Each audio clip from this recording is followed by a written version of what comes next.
Assalamualaikum warahmatullahi wabarakatuh. Halo teman-teman semua, pada kesempatan kali ini kita akan membahas proses penyebaran agama Islam dan Kristen di Asia Tenggara pada abad ke-15 hingga ke-17.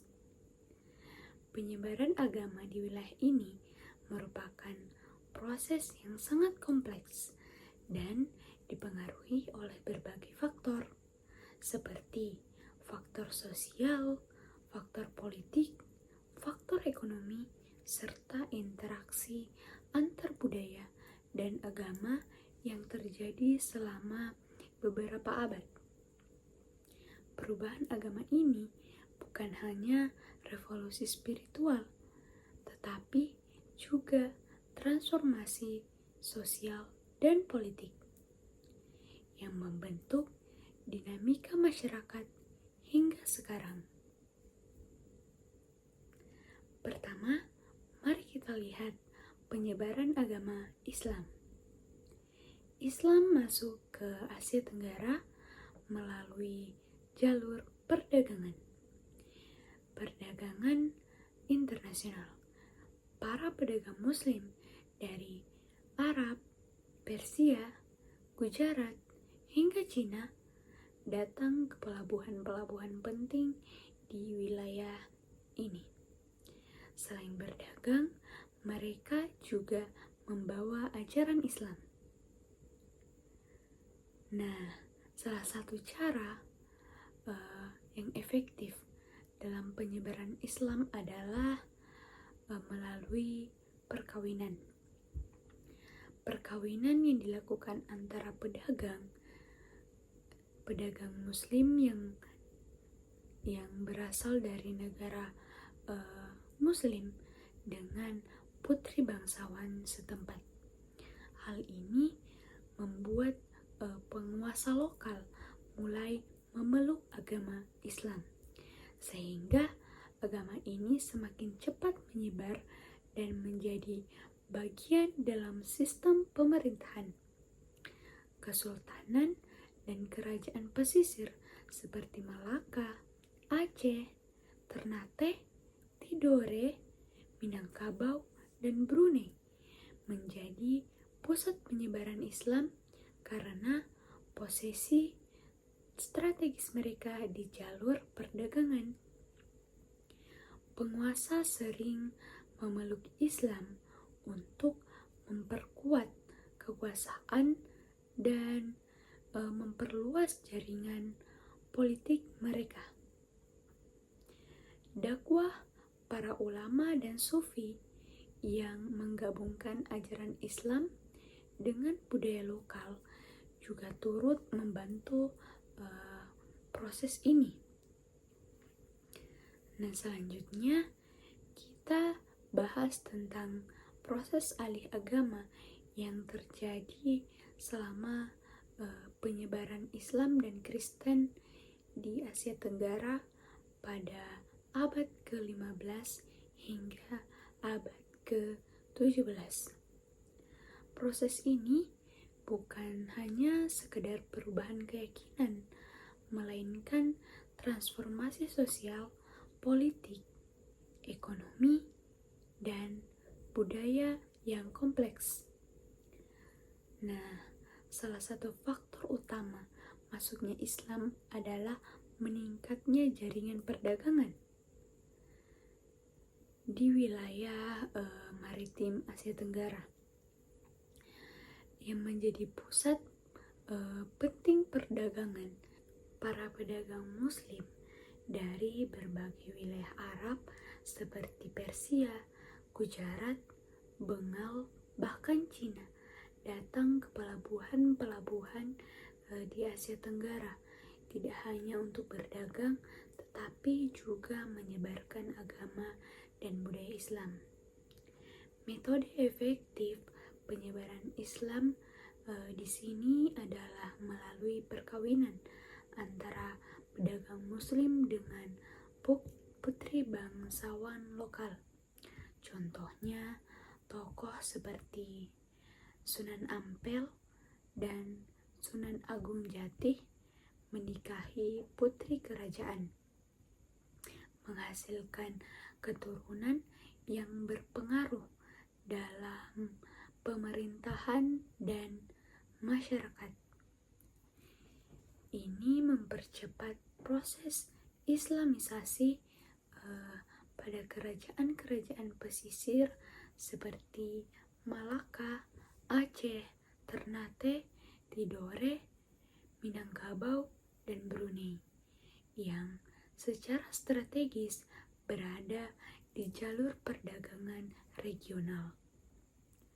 Penguasa lokal banyak memeluk agama Islam sebagai strategi untuk memperkuat dan memperluas jaringan kekuasaan melalui hubungan dengan kerajaan Islam lainnya, termasuk berhubungan dengan Kesultanan Utsmani.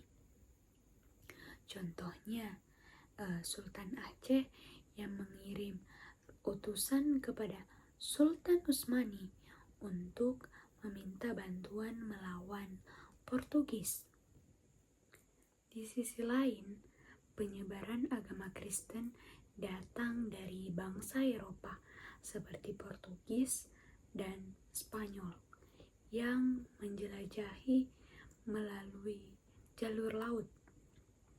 Mereka tidak hanya membawa misi perdagangan, tetapi juga misi penyebaran agama Katolik.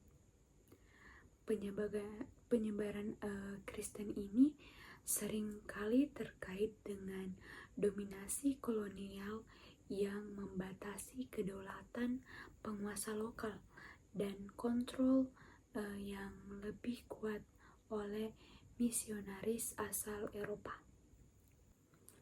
Penyebaran Kristen dominan terjadi di wilayah seperti Filipina yang menjadi koloni Spanyol, serta beberapa bagian Indonesia Timur dan Maluku.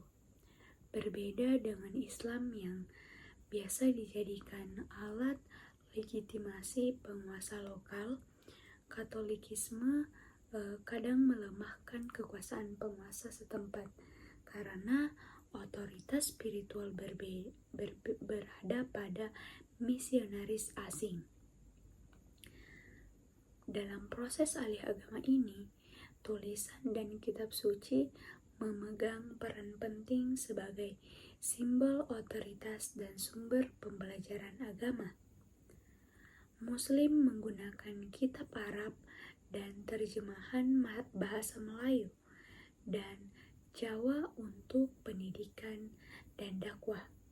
Sementara Katolik menggunakan kitab seperti Doktrina Christiana dalam bahasa lokal agar masyarakat dapat memahami dan mengamalkan ajaran baru.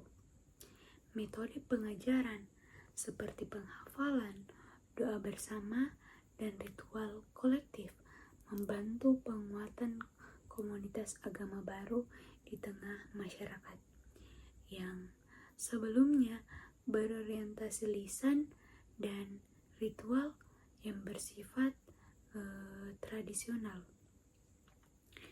Daya tarik agama baru juga terlihat pada aspek spiritual, termasuk kemampuan untuk menyembuhkan penyakit dalam masyarakat yang percaya pada roh halus yang mempengaruhi kesehatan. Agama baru dianggap mampu membawa kesembuhan melalui ritual dan keajaiban yang mendukung legitimasi dan daya tarik agama tersebut.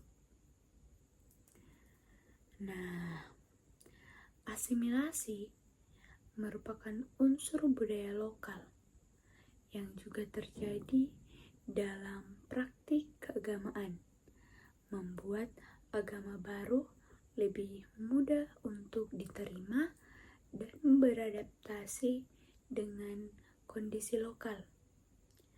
Penguasa lokal menggunakan agama sebagai alat penguatan legitimasi kekuasaan, baik Islam maupun agama Buddha Theravada. Islam dan Buddha memperkuat kekuasaan kerajaan secara spiritual dan politik dengan konsep raja sebagai pemegang kekuasaan ilahi. Namun, Katolikisme lebih sering melemahkan kekuasaan penguasa karena pengaruh misionaris asing yang mengontrol otoritas spiritual. Di daerah Jawa, proses asimilasi khas dengan adanya sinkretisme antara tradisi kejawen dan Islam, di mana agama baru ini diadopsi tanpa pemaksaan, melainkan melalui akulturasi budaya dan agama, menghasilkan sistem kepercayaan Islam Jawa yang unik, yang tetap melestarikan adat dan tradisi lama sekaligus mengadopsi prinsip Islam. Nah, kesimpulannya, penyebaran agama seperti Islam dan Kristen di Asia Tenggara adalah proses multifaset yang meninggalkan jejak mendalam dalam kehidupan masyarakat hingga sekarang. Sekian dari saya. Assalamualaikum warahmatullahi wabarakatuh.